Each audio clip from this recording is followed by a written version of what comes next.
Hello and welcome to Addis News Hour. I'm Daniel Kasahun with the news. Ethiopia reaffirmed the stance that the measures it took against 7 staff of the United Nations are meant to ensure the security and well-being of its citizens. Presenting Ethiopia's position to the United Nations Security Council urgent meeting on Wednesday night, Ethiopia's permanent envoy to the United Nations, Taye Atskaslasey, pointed out that although the measure should have de-escalated undue foreign pressure, that has not happened. We find it incomprehensible for this august body to discuss the decision of a sovereign state exercised within the domain of international law and sovereign prerogative. There have been several instances where governments had expelled UN staff and other diplomatic envoys for so many disclosed and undisclosed reasons. Did the Council ever meet to vindicate such a decision?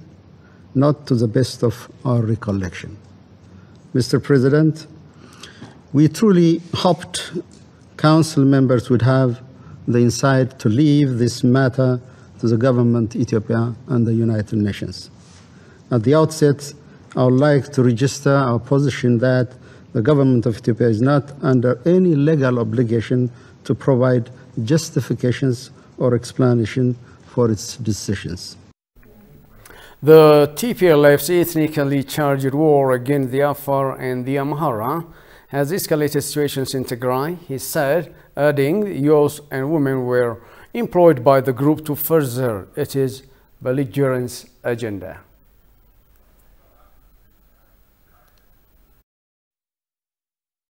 Ethiopia expelled, sidelined their oaths, the rules of professional conduct, and the principles of humanitarian assistance.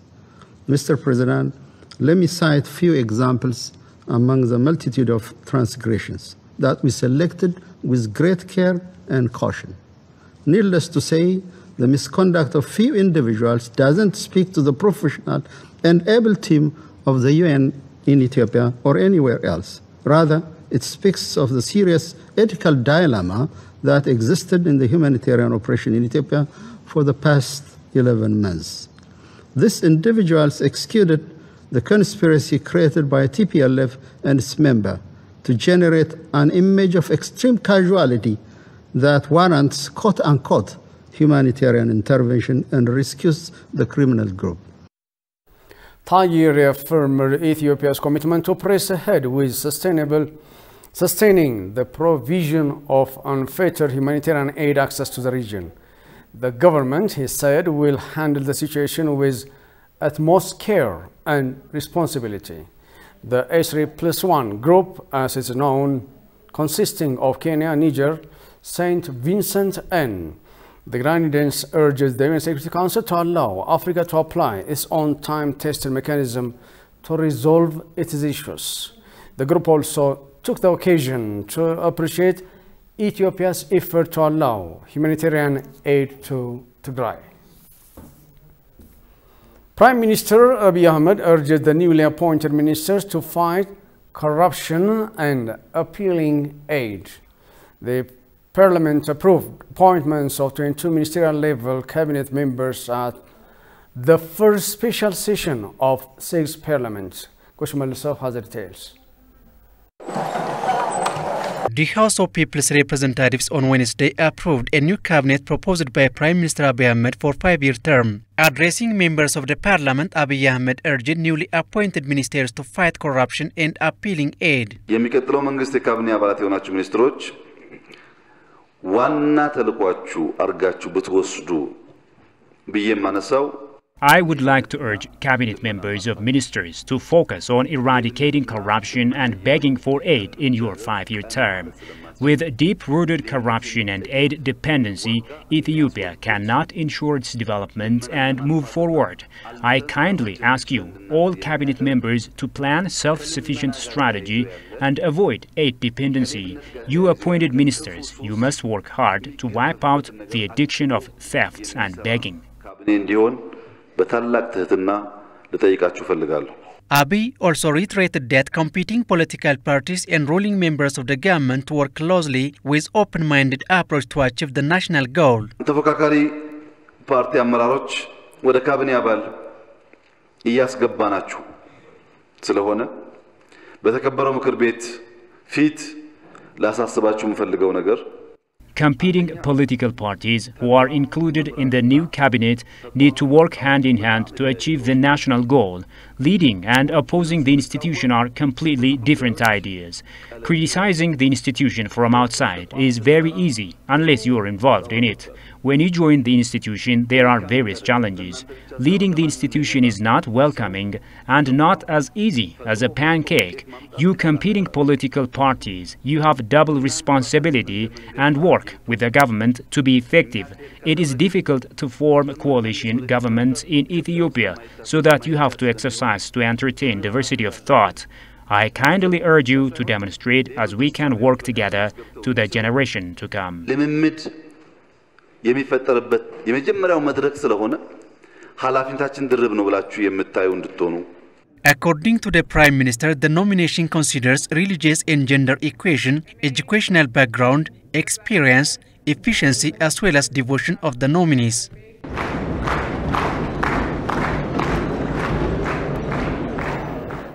The House held its first-year special session yesterday. The newly formed cabinet has included 3 competing political party leaders at the helm of 3 ministers. Prime Minister Abiy Ahmed says the decision comes after extensive deliberations and careful study in order to create a more inclusive and competent team. Sharaul Lagao takes it from here. The House of People's Representatives Wednesday approved the nomination of ministerial-level cabinet members, including reappointment of Dammaqe Mokonnin as the Deputy Prime Minister and Foreign Affairs Minister. Apart from members of the Prosperity Party, 3 contending parties' leaders have been included as cabinet members from Ethiopian Citizens for Social Justice, National Movement of Amhara and Oromo Liberation Front, Professor Birhanu Negga, Bellete Molla and Qajela Merdasa, as Education, Innovation and Technology, as well as Culture and Sports Ministers, respectively. The objective of this move is to demonstrate possibility of working together for national interest despite political differences, as it is a new trend in Ethiopia, Abiy said during the occasion. Prime Minister Abiy Ahmed also says the decision comes after extensive deliberations and careful study in order to create a more inclusive and competent team. መንግስት የፐርፌክቶች ስብስብ አይደለም ማገልገል የሚፈልጉ ሰዎች ስብስብ ነው The government is not filled with perfect collections, it is rather a collection of individuals committed to serving the nation. So, training and making them qualified is primarily expected of this House. We arrived at this decision after a great deal of efforts and time. We will also do our best to include other competent individuals to serve as state ministers as part of the effort being exerted to make the team stronger. The Premier also underlined that Ethiopia is larger than differences between the incumbent and the opposition parties. ተፎካካሪን በሚመለከት መላው የኢትዮጵያ ሕዝብ እንዲገነዘብ የምንፈልገው ነገር ለተቃዋሚ Concerning contending parties, what I would like the whole people of Ethiopia to recognize is that the positions we secured for opposition parties are not just nominal, then for the sake of including them in the ministerial portfolio. Take, for instance, the post for the chair of the National Movement of Amhara. It is one of the vital 5 pillars of our 10-year plan. It comes out of conviction that they can serve the country completely. And I am confident that they will success showed up by our support. Prime Minister Abiy Ahmed has called on everyone to contribute share to the success of Ethiopia's visions in the coming 5 years, including the eradication of corruption and poverty. And it is first special session yesterday. The House of People's Representatives has also endorsed draft proclamation on mandates of executive bodies. Saptamosh Shagri has more. የኢትዮጵያ ፌደራላዊ ዲሞክራሲያዊ ሪፐብሊክ ስድስተኛው የሕዝብ ተወካዮች ምክር ቤት The House of People's Representatives has endorsed draft proclamation on mandates of executive bodies and approving ministerial appointments. Members of the parliament raised various questions and suggestions on the draft proclamation. Ethiopian Broadcast Corporation, Ethiopian Zena Agelgilotna, Ethiopian Press Drigit. There are unclear concerns about this proclamation, questioning democratic institutions' accountabilities. The previous proclamation indicated media organizations like EBC, Ethiopian News Agency, and Ethiopian Press Agency were governed by the House of People's Representatives. But this draft proclamation does not clearly state whom these institutions belong to. It does not also show whether it supports the previous proclamation or not. Can we have clarification on that?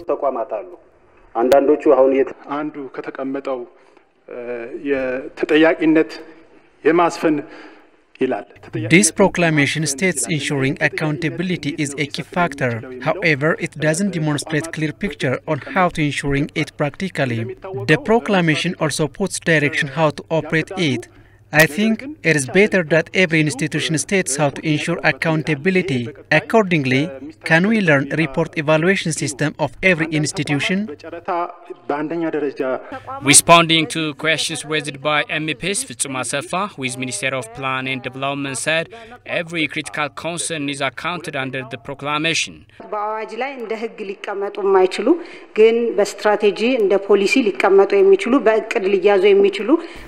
are unable to mention some concerns as a part of this proclamation, but we can put down in showing concerns as a means of strategy and policy. We are well noted those concerns effectively. Major concerns are clearly written under the endorsed proclamation. According to Fitsum, some democratic institutions which are not mentioned in the constitution are not part of government executive bodies but continued as sub-institutions. በህገ መንግስት የተጠቀሱ ተቋማት ወይም ሪኳየር የተደረጉ ተቋማት በአጠቃላይ Some democratic institutions mentioned by the Constitution are accountable to the House of People Representatives. We are doing this for the better achievement of the institutions. Our policy direction is clearly explained. This is hard fact too. Unmentioned institutions like EBC are not a part of this proclamation because it is not a part of executive branch. But this institution named under the sub-institution branch, thus without ministry offices, this democratic institution will remain to be under sub-institutions.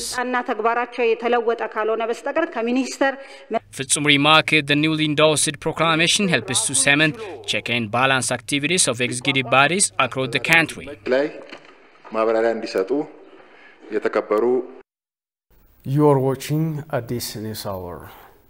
According to a leaked United Nations internal communication from last Saturday, as humanitarian staff in Shire, Tigray, know of or at least have heard reports of human rights abuses within the areas they serve in Tigray and seem to be indifferent to responding and acting on them. What's being told to a group of United Nations workers and cluster partners is starkly different at times to how the OCHA is publicly reporting the situation. And confirmed reports indicate that mandatory recruitment have been ongoing in the past few days, coinciding with the increasing tensions and challenges in and around TPLF-controlled areas in the state of Amhara. Recently, the world body is losing out on Ethiopia given a slanted view of the TPLF and the situation on the ground. Kasan Channe has the following reportage. The double standard going on at the global body wants us to unpack a lot here. But what stands out most of all is how there is no indication and email that the United Nations manager wants to investigate further to confirm or that officials will ask TPLF leaders to cease and desist forcing Tigrayans to fight for a terrorist group. Ethiopia kicked out 7 United Nations senior officials it declared persona non grata, and which it accuses of undermining security operations, spreading disinformation and collaboration with the TPLF. Despite protests by the United Nations and its Western allies, sources confirmed months ago, and in August, the senior United Nations officials have harassed Ethiopian workers, helped the TPLF to sabotage national exams in Mekelle, and worked to misrepresent the United Nations' own discussion of how to respond to sexual assault causes during the conflict. It's reasonable to ask the United States and its public advocates how that the United Nations keep walking into Tigray, knowing that Tigrayan residents, including children, are being forced to go to war. A United Nations official openly suggested in an email to colleagues that ordinary Tigrayans are being forced to fight over challenges in TPLF-controlled regions of Amhara, a whole of euphemistic way of saying the locals are fighting back, and giving us a window on how desperate TPLF forces are needing to drag their own people to the battle lines. And what action is the United Nations taking to persuade TPLF soldiers and their officers to stop doing this dangerous practice? None is given. All partners please refrain from attending and taking pictures or videos of any recruitment-related events. This is quite revealing. Why must partners and United Nations staff even need to be told to stay clear and not capture any photo or video evidence of recruitment-related events? Why would they attend and be fraternizing with new recruits at all? Instructing staff not to take any photos or videos of recruiting events is a damage control effort that speaks more to protecting the TPLF's image than the physical safety of the United Nations workers. The United Nations officials talked of some people being arrested in Tigray for allegedly spying for the Ethiopian forces and that their phones were confiscated. But would the United Nations like to weigh in on what happened to these arrested individuals? Did staff bother to find out their names and how and where they are being detained? How about if they are still alive? Given that during the Meles Zenawi era of TPLF rule, torture conducted right in downtown buildings in Addis was commonplace. What are United Nations staff doing to further investigate and ensure that these arrested individuals are having their rights protected? The Ethiopian Disaster Risk Management Commission admits some United Nations officials approved aid items to Tigray, but the aid items were denied at checkpoints. Who then would deny them? Well, the Federal Army is no longer in control of the region after it left during the unilateral ceasefire, and it certainly wasn't around at the time this email was written, October 2. So the only force that could prevent transited the TPLF. Moreover, in keeping with the flood of photo or video evidence on social media, the email gives us a clear confirmation that the United Nations fleet of vehicles are being misused by the TPLF, contrary to United Nations Aid Chief Martin Griffiths trying to blame the more than 400 disappearing trucks on the Ethiopian government.